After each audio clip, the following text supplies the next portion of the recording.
किस राह से बचना है, किस छत पे बरसना है क्या जाने। लेकिन स्वामी जी एनसीआर में बरसने वाली बारिश बड़ी समझदार हो गई है। कुछ पॉकेट में बरस रही है, कुछ पॉकेट में नहीं बरस रही है। अब उसमें हो ये रहा है कि एक ही महल्ले के आखिरी सिरे का बच्चा खेल रहा है बारिश में और दूसरे सिरे का बच्चा कह रहा है यार मेरे यहाँ तो पानी नहीं गिरा, मैं तो मिट्टी में खेल ही नहीं पाया, भीग ही नहीं पाया। तो स्वामी जी पहले ज़माने में बारिश जब आती थी तो बच्चे जो है, अब ये बारिश ऐसा क्यों कर रही है ये भी आप बताइएगा ज़रा। लेकिन बहरहाल बचपन की यादें ताज़ा हुई कि बारिश आई नहीं कि बच्चे जो है मिट्टी पानी में खेलते हुए दिखाई देते थे और माँ बाप भी बेफिक्र होते थे, कोई बात नहीं खेलने दो, बच्चा थोड़ा सा एंजॉय कर रहा है बारिश को। लेकिन आज के वक्त में अगर ऐसा करता हुआ कोई मिल जाए तो फ़ौरन माँ बाप की परेशानी, टेंशन बढ़ जाती है, क्योंकि रिसर्च ये बता रही स्वामी जी कि ग्लोबल वार्मिंग की वजह से हमारी मिट्टी का मिजाज बदल गया है, मिट्टी का स्वभाव बदल गया है और उसके अंदर मौजूद बैक्टीरिया अब फ़ायदे की जगह नुकसान पहुंचा रहा है। तो स्वामी जी जो मिट्टी आप लपेट के अक्सर बैठते हैं वो कहाँ से ला रहे हैं आजकल आप, और ये सब हो क्या रहा है ज़रा समझाइए भाई।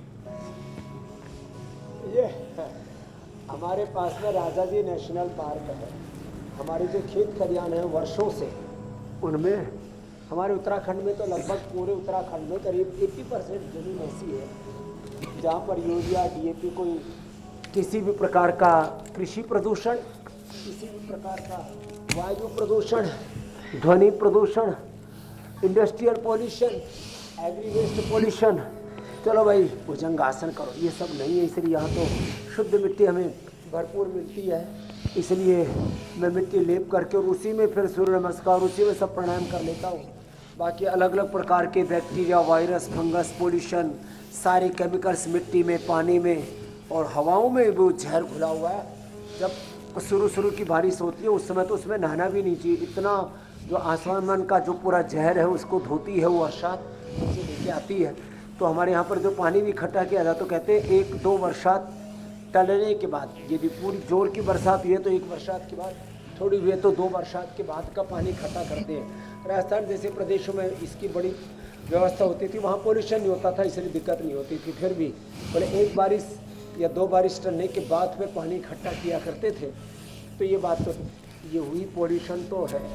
अब इस सबको जागरूक होना पड़ेगा, इंसान को अच्छा बनाना पड़ेगा, वो प्रकृति, पर्यावरण और सारे अस्तित्व के बारे में सोचने वाला हो। जहाँ तक भेदभाव की बात है तो ये मनुष्य ने जो गड़बड़ झाला किया उससे ये भेदभाव दिख रहा है, बाकी तो भगवान सब जगह बरसते हैं।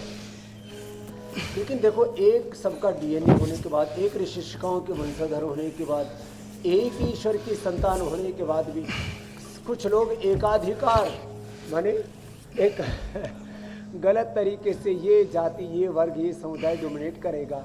ऐसा सनातन धर्म के नाम पर जो उल्टा पुल्टा चल रहा है, डिस्क्रिमिनेशन,